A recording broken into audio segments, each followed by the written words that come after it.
We are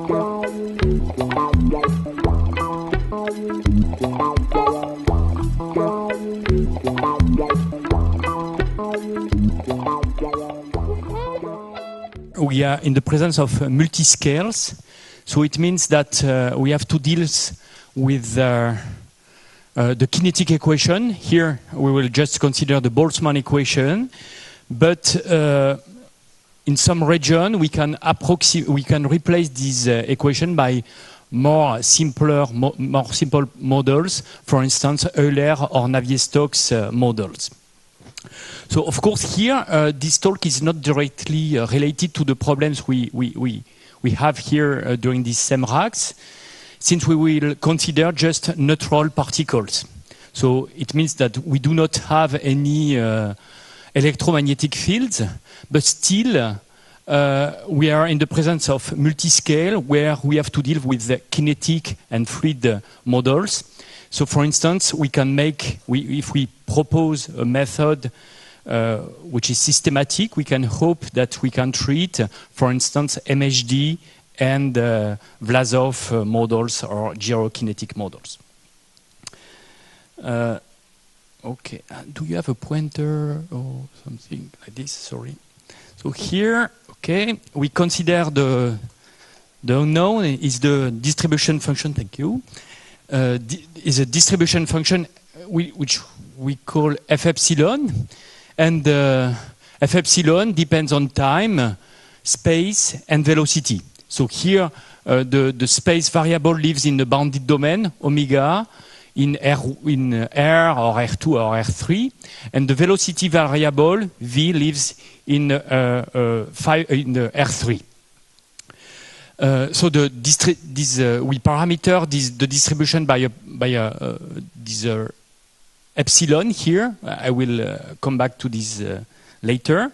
But f epsilon, this equation models that the particles are moving with their own velocity v, and then after a while they start to collide. And the collisional process is described by the Boltzmann operator.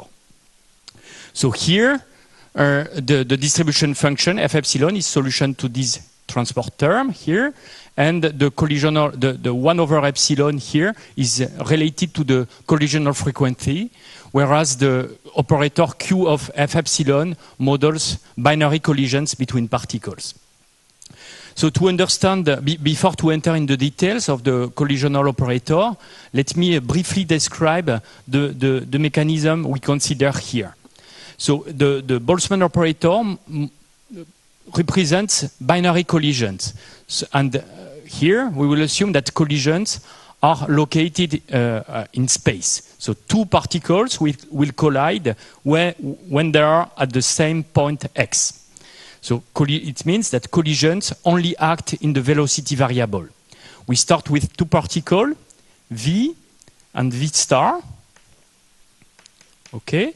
Then these particles collide, and after collisions we have two new velocity, v prime star and v prime. And then we have to define to give some physical properties to define this collisional process. And here, at the microscopic picture, we will just assume that we have some conservations. Of course, we have conservation of mass, since we start from two particles, and at the end we have two particles. So conservation of mass is okay. Then we assume that we have conservation of momentum. That is here, assuming that all the particles have the same mass, we just have that v plus v star is equal to v prime plus v prime star. And then we have the conservation of energy.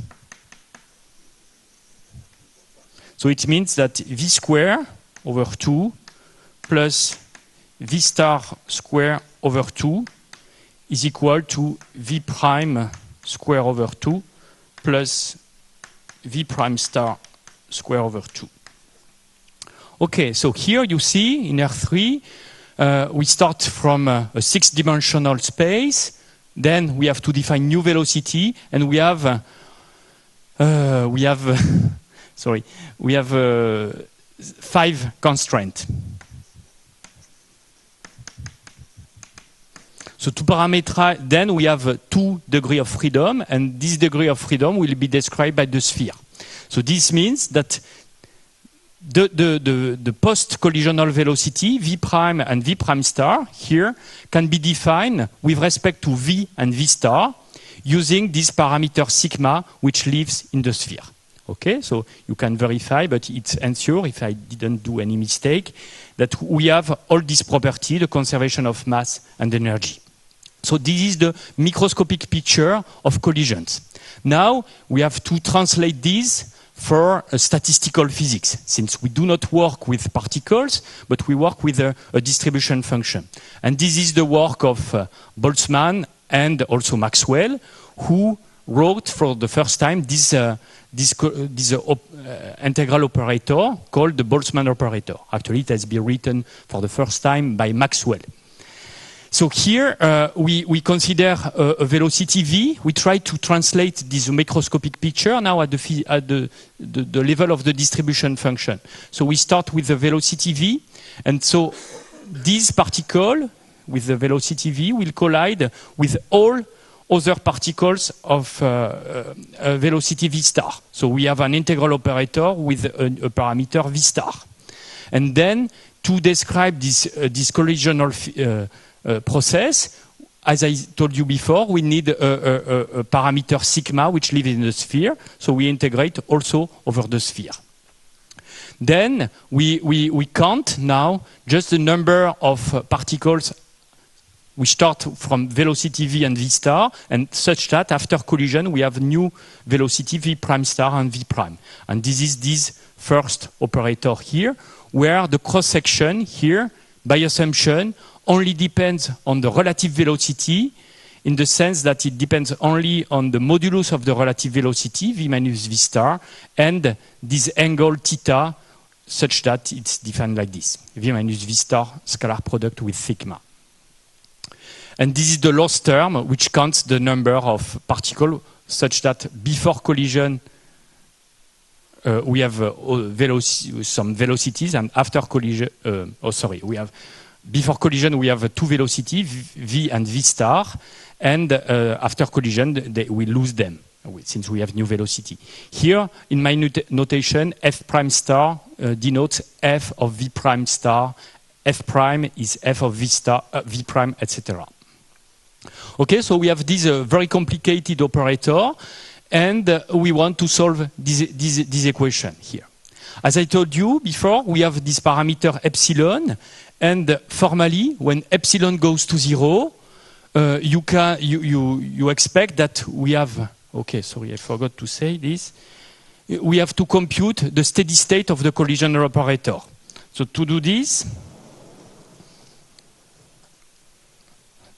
we have to define the invariant. Since at the microscopic picture we have conservation of mass, momentum, and energy, we have the same property at the level of the distribution functions. So it means that if we compute the integral of f epsilon times 1, v, and v square over 2, sorry, q of f epsilon, dv, so we get 0. So it means that the collisional operator conserves mass, momentum, and energy. Also, we have an entropy theorem such that q of f epsilon log f epsilon, I never know, is negative. So it allows to define an entropy functional, and then we can characterize all the steady state. The steady state are given by Maxwellian distribution function, which depend on this parameter. I will define them such that 2p over t 3 over 2, the exponential of minus v minus u square over 2t, where this quantity, rho, u, and t, are directly related to the invariant. So it means that rho represents the density, f dv. Rho u is the momentum, so it's the integral over R3 of f v dv, We can also define the energy.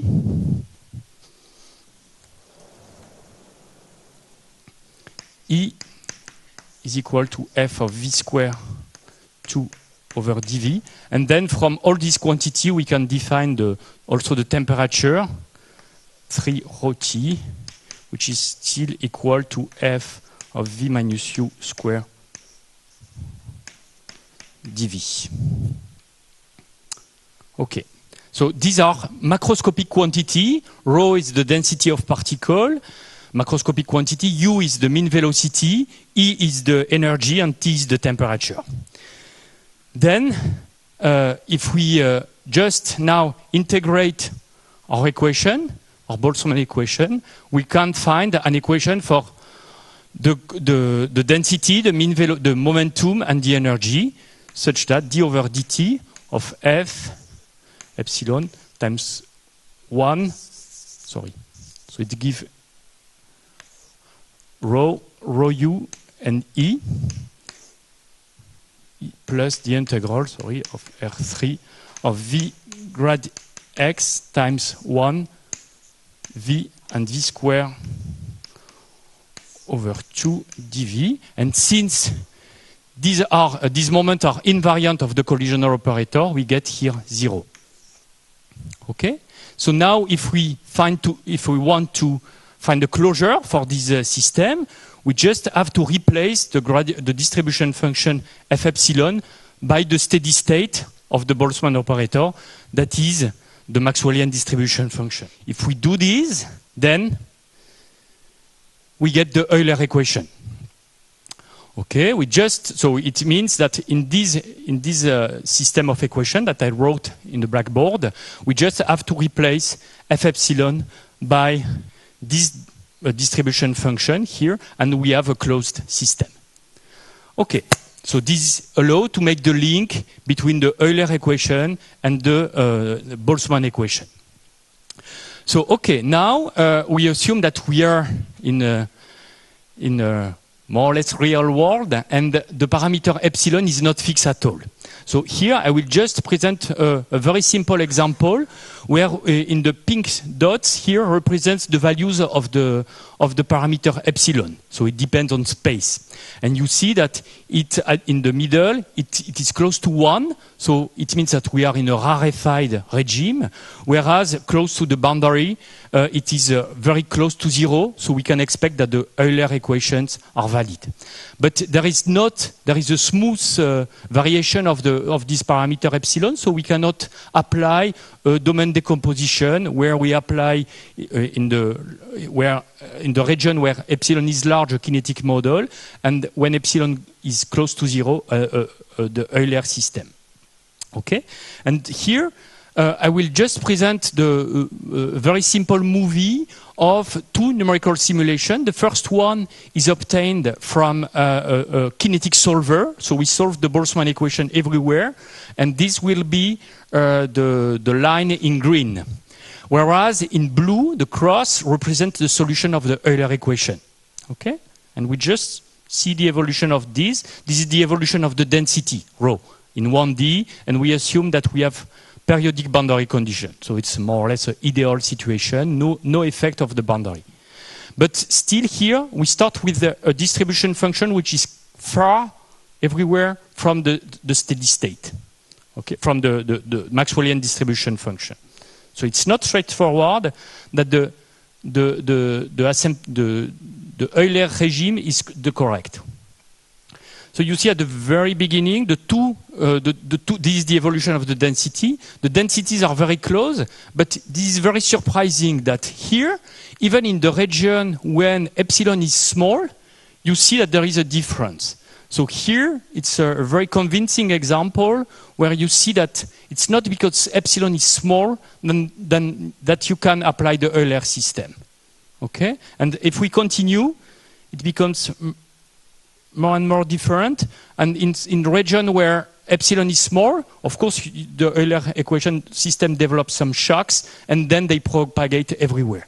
So you see here that it's not easy to apply either Euler or the kinetic equation. We are to find some coupling which is dynamics if you want to solve the Euler, to replace the Euler equation by the kinetic equation. Okay, and so you see that we have very sharp gradient for the hydrodynamic limit, whereas the kinetic equation is smooth. And in some regions, still it develops some shocks in the green curve here. So the situation is very complicated, even if in this 1D example. Okay, so our aim now, oops, how to do that? No, I start from 0, blah, blah.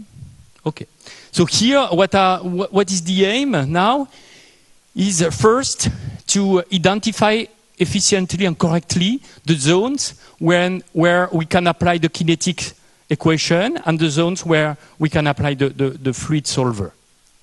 And then we have to find a way to pass from the hydrodynamic model from the kinetic one, for instance, in the region where it is necessary, just with the knowledge of hydrodynamic field. For instance, imagine that we have solved in some region the fluid model, but at a certain point, this model will not be valid. But you just have some information on the hydrodynamic fields to determine if the Euler or the Navier-Stokes model is valid. So it's not straightforward. Then you have to design a numerical scheme in order to connect the different models, the fluid one and the kinetic one, which are really different.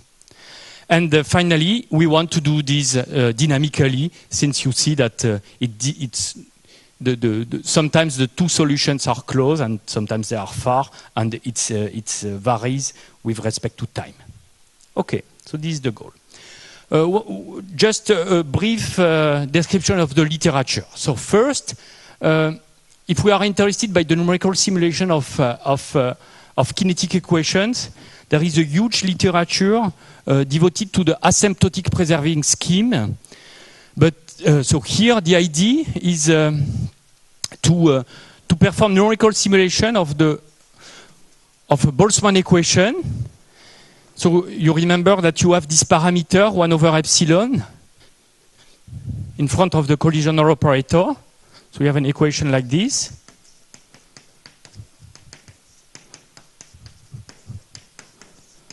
So the goal of asymptotic preserving scheme is to perform numerical simulation of this distribution function f epsilon in such a way that when epsilon goes to 0 at a discrete level, so h is, for instance, the space or time variable, the time discretization variable, and you want that this distribution function at the discrete level converges to a discrete Maxwellian, depending on rho h, UH, and TH, where these macroscopic quantities here are solution to the Euler or Navier-Stokes equation. And you want these uniformly with respect to the space or time variable. So you want to perform numerical simulation which are uniformly consistent and stable with respect to the parameter epsilon. So I just refer to my work, sorry for that. For instance, with Shijin, we performed some numerical simulation using a kind of penalization method.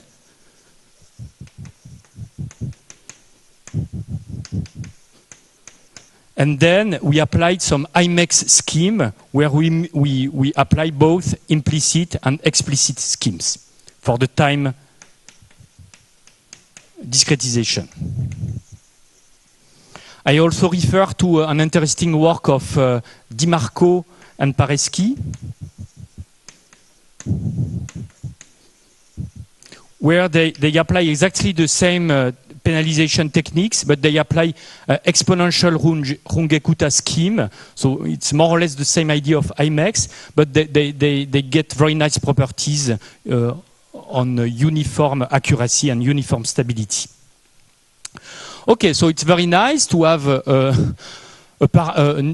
to have results which are not very sensitive in terms of accuracy and stability of this parameter epsilon. But still here, when we apply asymptotic preserving scheme, we solve the kinetic equation everywhere. So it means that we can apply such a model. We can get some Euler kinetic scheme for the Euler equation, but still with a huge computational cost. So it's here. It does not answer to the question of efficiency, since we solve the kinetic equation everywhere.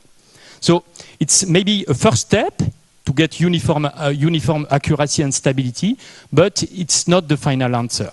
And one direction to solve the problem we have is to apply hybrid method, where we couple the fluid models and the kinetic equation.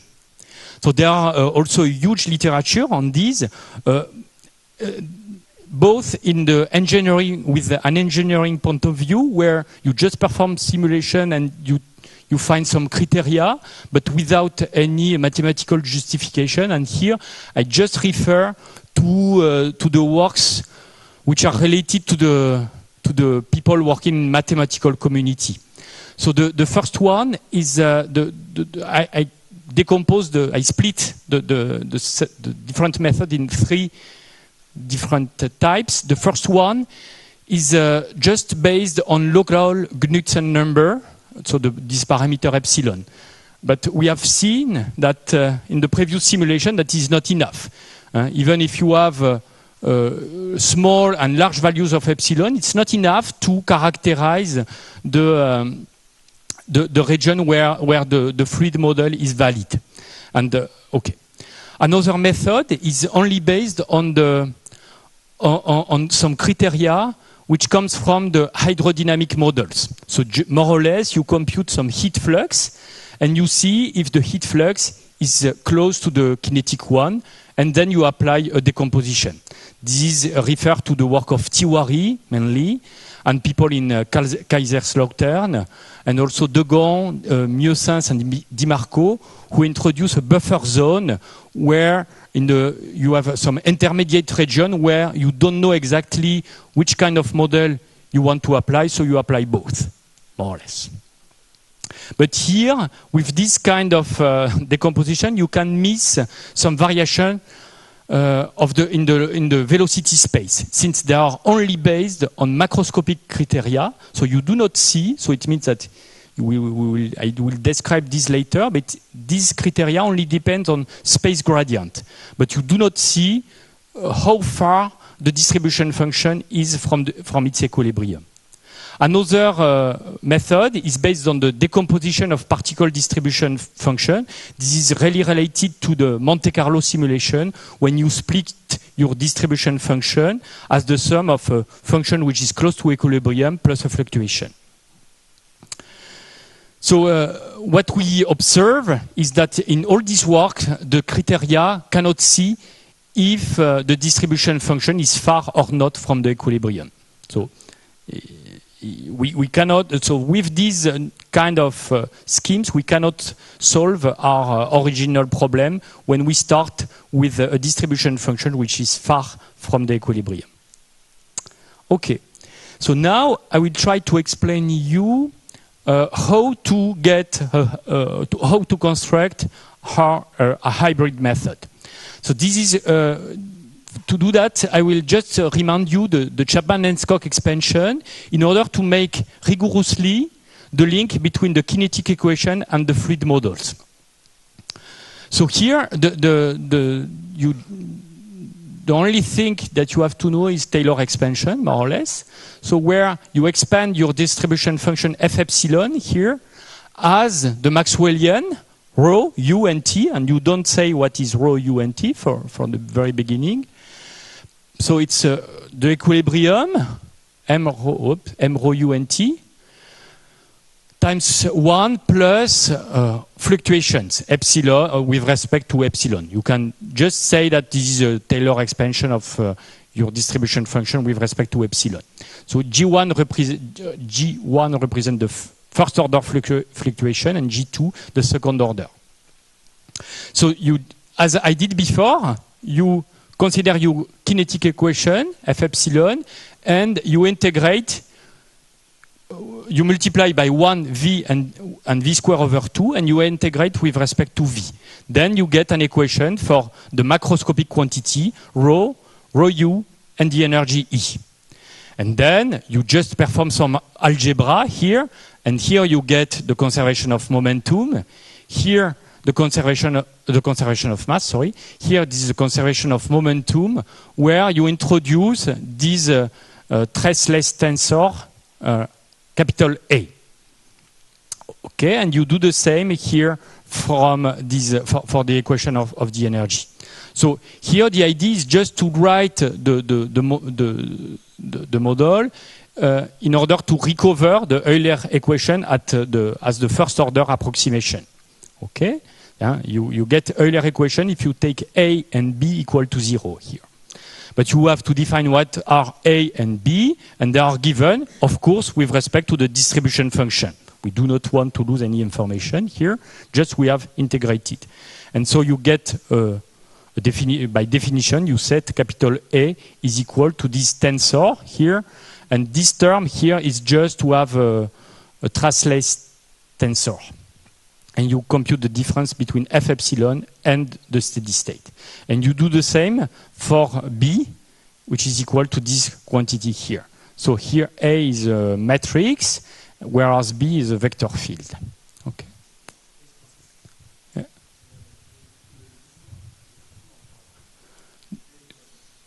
Sorry, for instance, here there is no diffusion.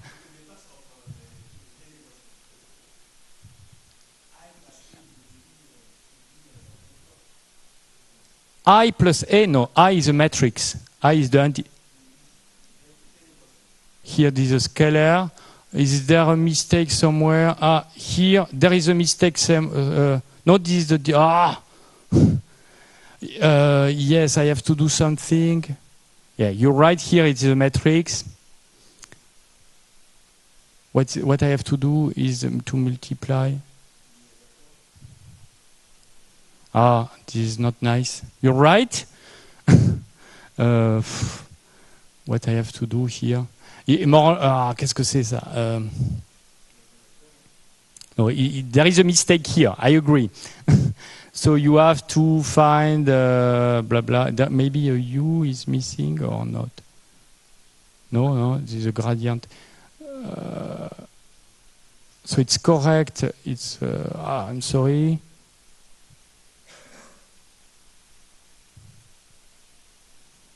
You're right, there is something wrong here, but okay, I agree. No, there is no U. Huh? No, you should get the pressure, so you get the gradient of rho T. Is this U? This is U, yeah, you have to multiply by U, yeah, here, sorry. Okay. Thank you for your remark. Okay, now if you assume that everything is correct, and then you have this tensor A, you see, A and B, and then this tensor depends on F of F epsilon. Then when you replace F epsilon by a truncated expansion, for instance, as first order, so you remove G1 and G2 and so on. So you just replace F epsilon by the Maxwellian distribution function, and then you get the Euler equation. A is equal to 0 and B is equal to 0. Then, if you go beyond, you can get the first order, you get the compressible Navier-Stokes equation. To get this, you just replace the distribution function F epsilon by the first order, you remove all the second order term, and you keep here the fluctuation G1. Then you perform some computation. This is not straightforward for the Boltzmann operator. Here, I just give the result. You can find them in the book, in textbooks, on rarefied gas dynamic. Then you get the diffusive tensor on the velocity, d of u, time a viscosity mu, which depend on rho and t, depending on the collisional operator you consider. and there is a parameter epsilon in front of this term. Then for the heat flux here, for the B, you get some diffusive term with respect to the temperature now, and K is the thermal conductivity. And still, this quantity depends on rho and T, and it depends on the collisional operator you consider. You can go beyond, even if you don't really want to do that. I will just show you the computation, the result. If you now consider the higher order approximation, then you get the Burnett term, where you keep you replace now F epsilon by this quantity here. So you obtain some ugly terms, and actually this system is not well posed. Okay, so usually when you are interested by numerical simulation of the Burnett equation, you are in trouble. You have to stabilize it.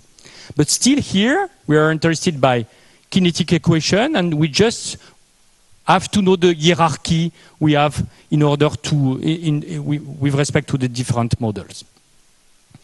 Okay, so now we will follow the work of Livermore, Morokov, and Nadiga, published in Physics of Fluid in 1998,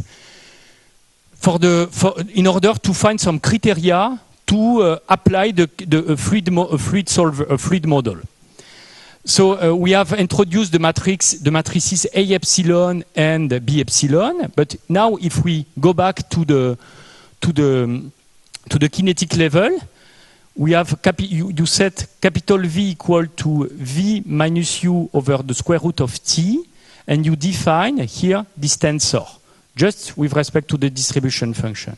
Since the distribution function is non-negative, you expect that this matrix here is semi-definite. Okay, this is on the right-hand side, you have the quantity that you compute from the kinetic level. So you know that this quantity here is semi-definite. At the left-hand side, you would like, if you apply the fluid solver or fluid models, then you will replace A epsilon according to these matrices and vector fields that we have defined previously, depending on Euler, Navier-Stokes, or Burnett models.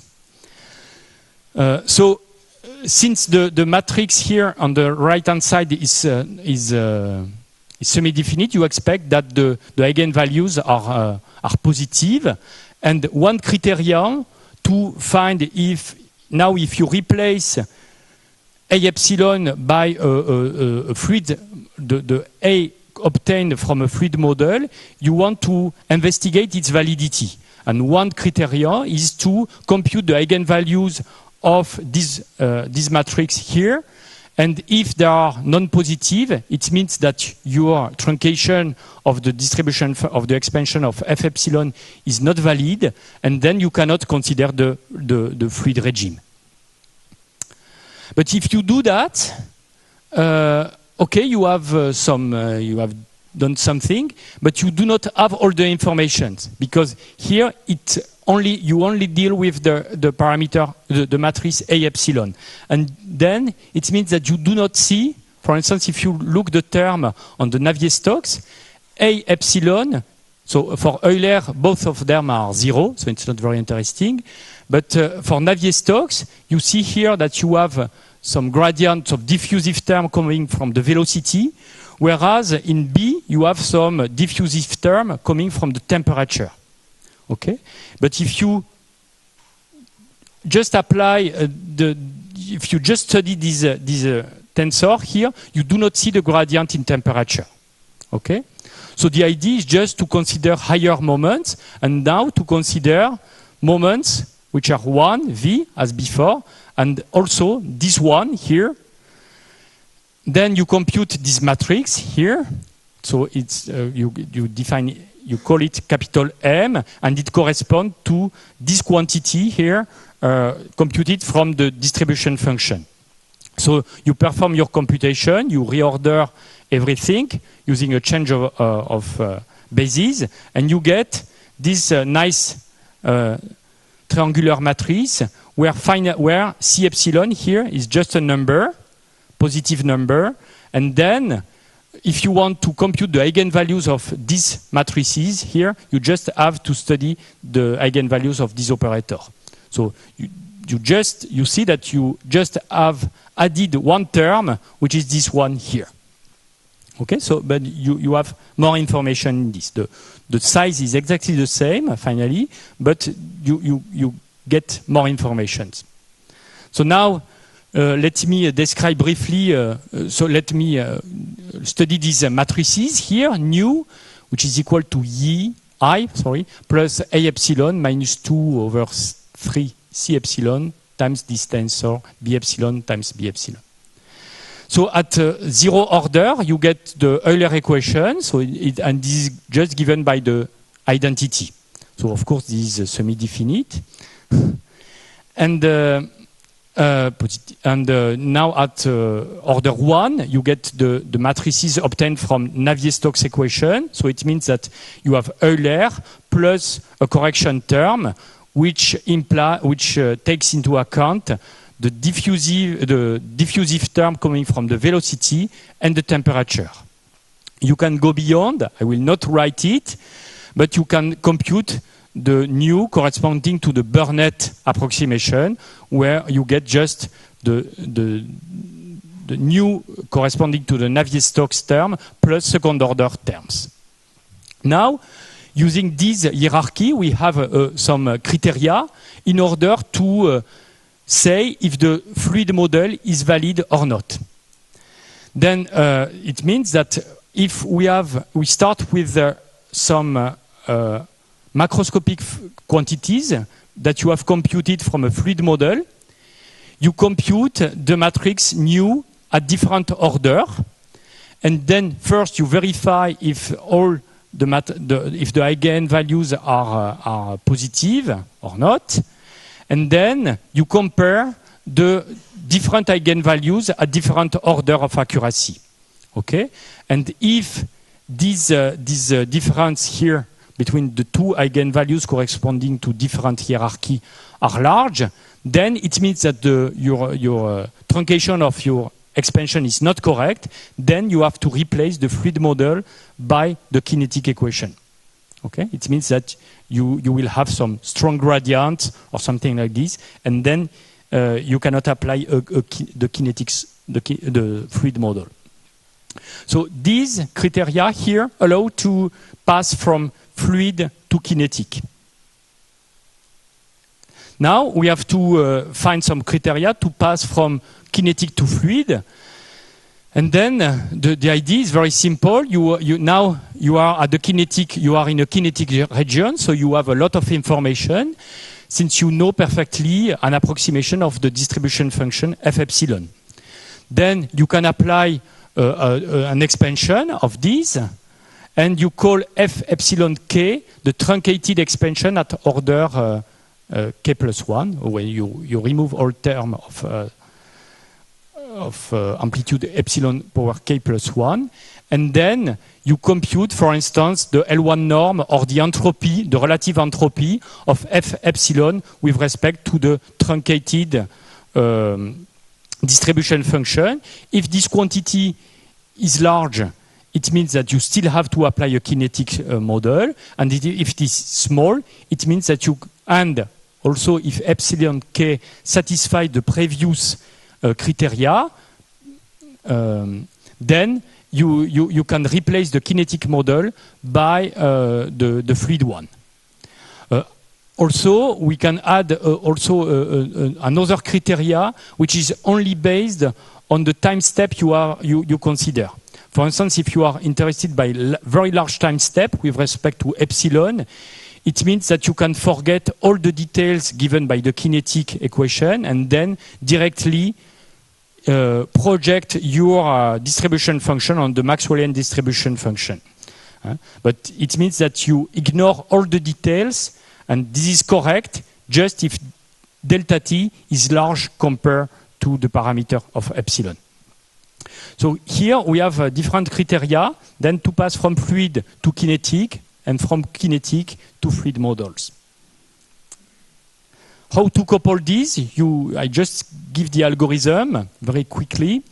So at time tn, you assume that you want to solve your problem in a domain omega, which can be decomposed as the union of two models, omega f corresponding to a fluid approximation. I hope it's yes, and omega h, and I still don't understand why h, but corresponding to the kinetic cells.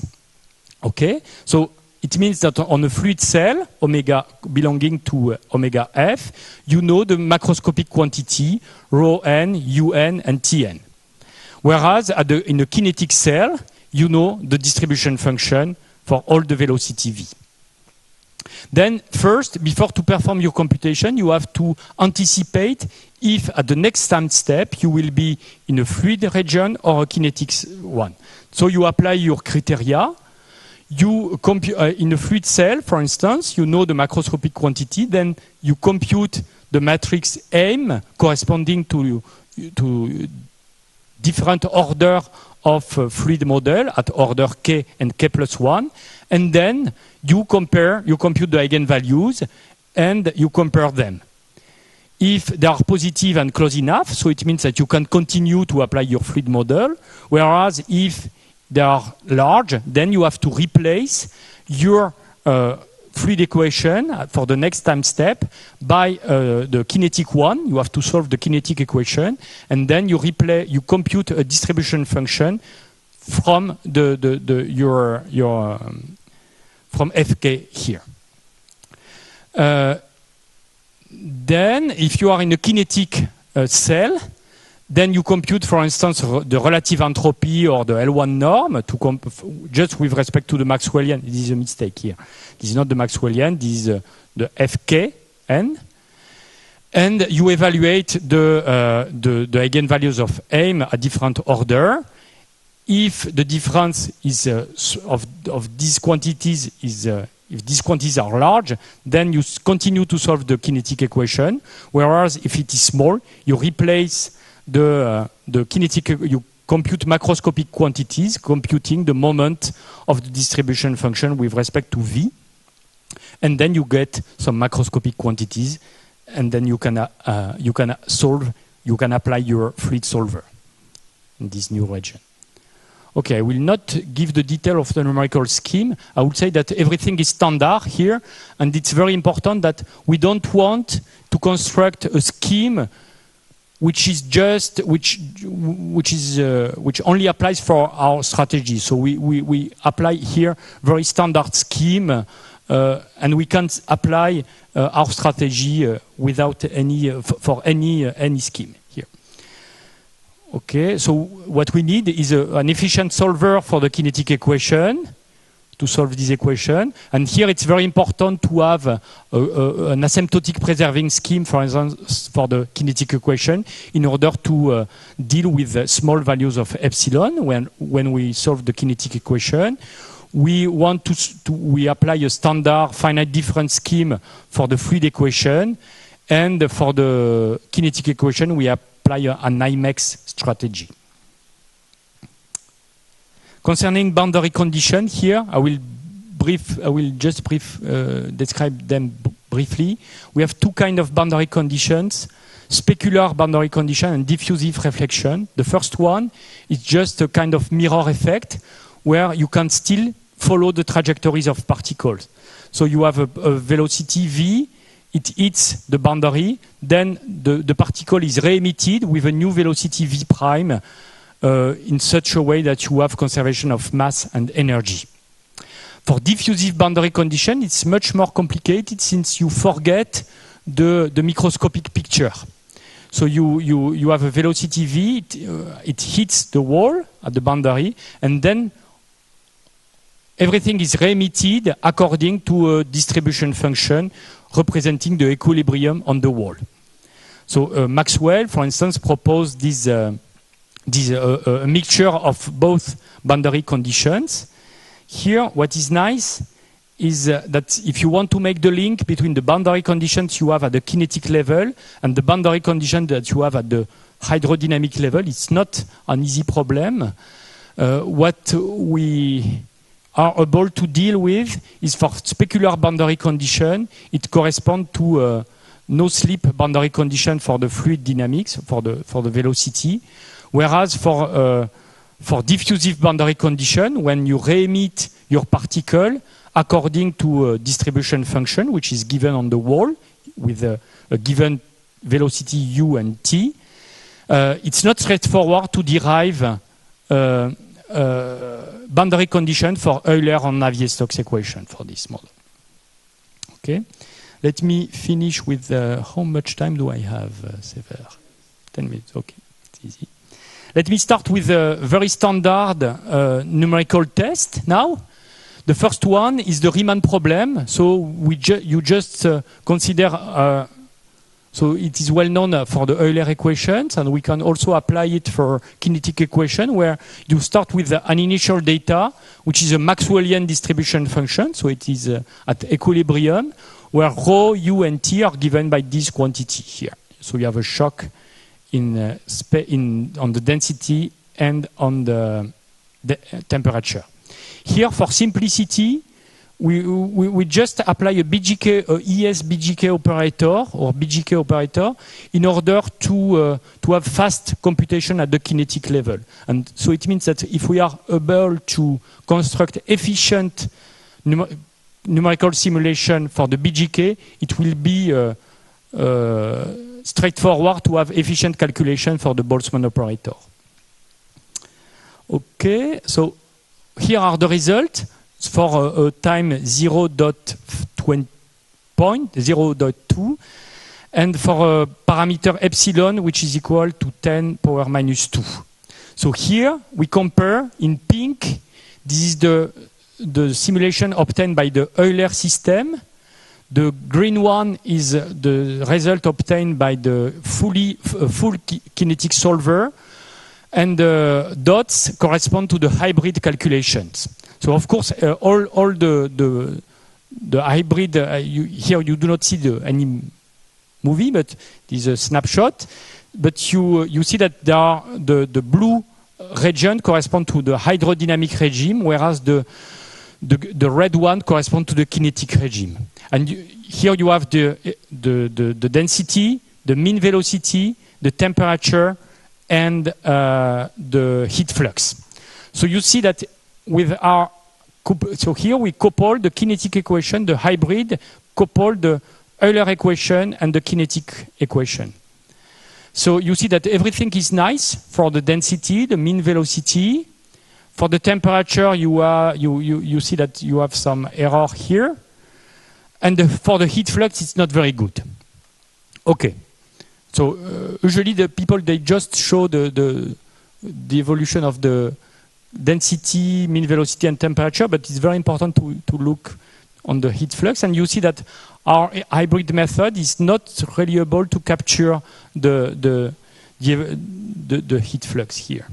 But now, if we still solve the same problem with the same parameters, but now we couple the kinetic equation with the compressible Navier-Stokes equation. And you see that it's much better on the heat flux and also on higher moments.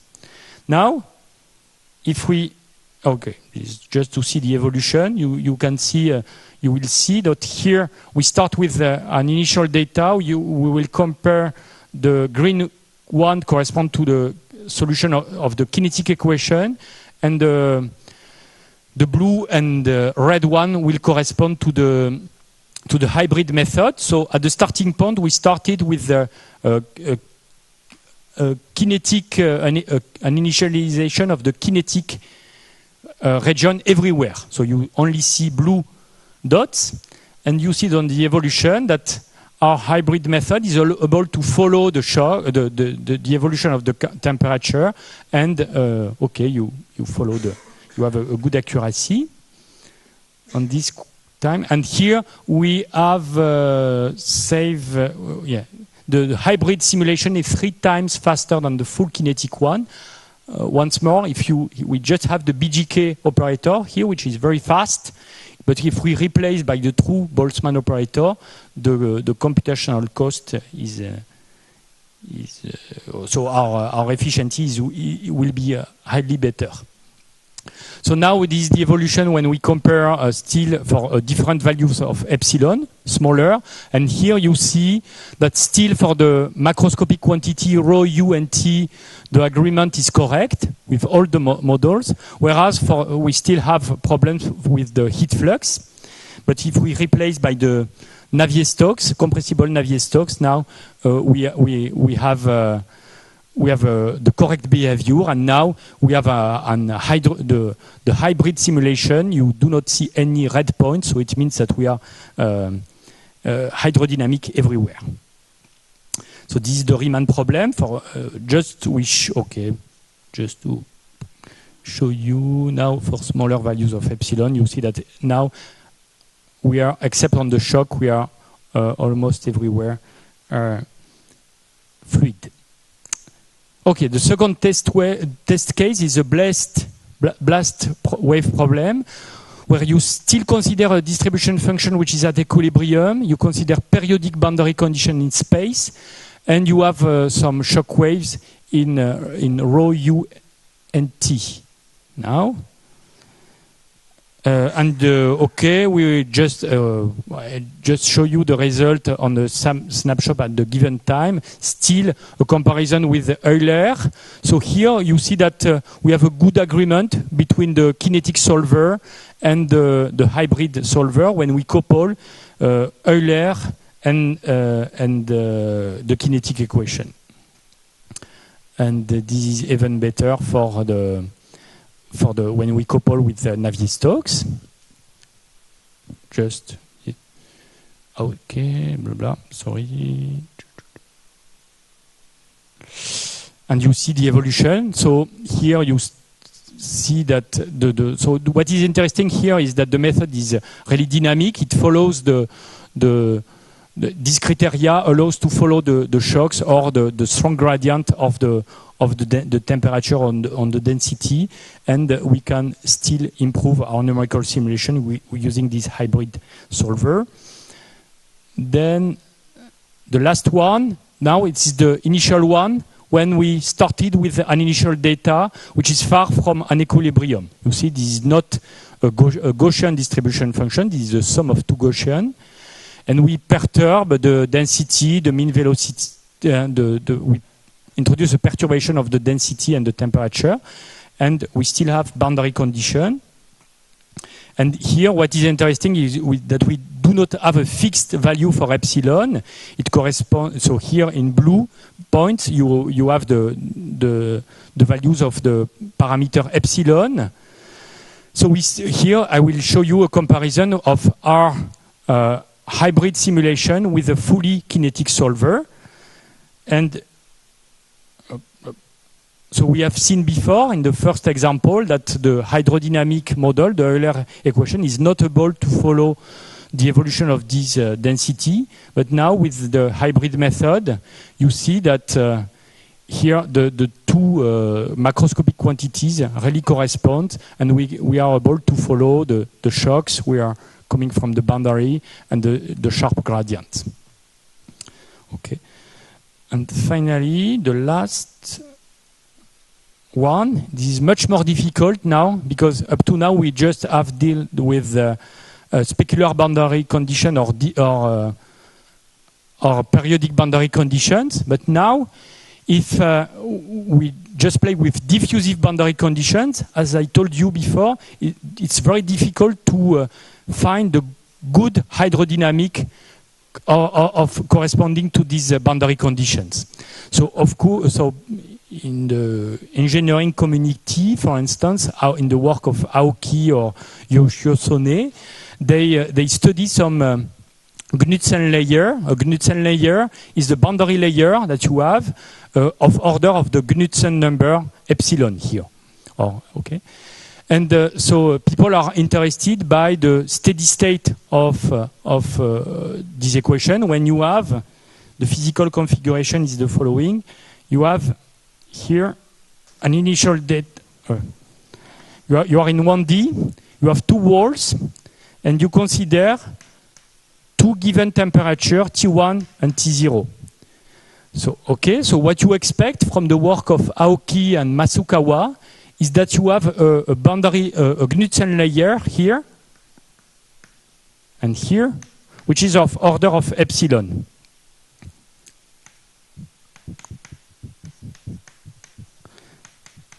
And it's not straightforward to find what is the correct boundary condition that you have to put at the fluid on the fluid model. So you expect something like at the steady state that you have a gradient like this, something which is almost linear, okay, but here with some boundary layer of order of epsilon.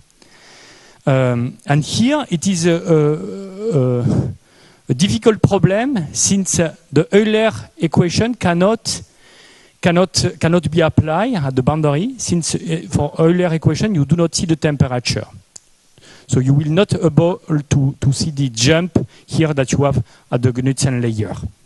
So here if you want to apply a fluid model, you have to deal with compressible Navier-Stokes and play with your boundary condition in order to get this jump.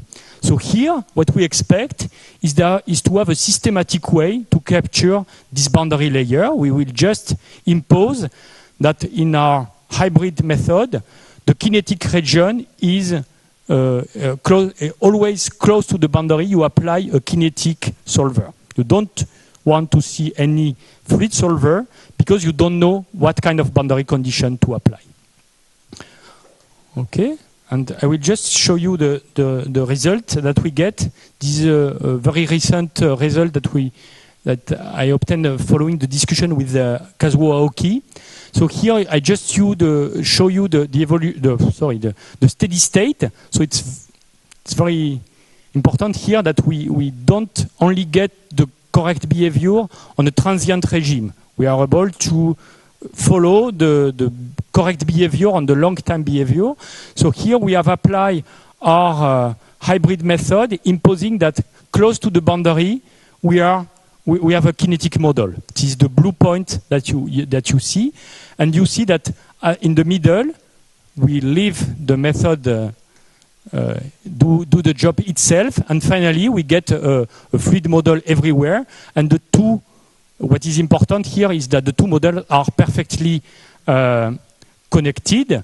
So we have imposed at the boundary, you have to look on the steady state of the temperature. We have here imposed the temperature is equal to 1. So you see a small jump here, and here it's 1.44, and you still have a jump on the temperature. But of course, it's very difficult to see it. So to observe really this boundary layer, you have to look on the profile of the pressure, since the pressure is expected to be constant everywhere in the domain, and then you have a boundary layer close. And okay, we are able here to capture this boundary layer, which is of order of the Knudsen number epsilon. Just to finish, this is a work in progress in order to study the evolution of the Boltzmann equation in 2D in space and 3D in velocity. For instance, to observe the flow around an airfoil. So here we impose a flow coming from the left, and what we want to observe is the long-term behavior of the flow. So here we have only applied a kinetic solver, but we still are able to capture the correct behavior, which corresponds to this formation of vortices from the top of the airfoil, and then they propagate in the model. And what physicists expect here is that we have a kind of pseudo periodic behavior of the solution when these vortices follow and then disappear. Okay, thank you for your attention.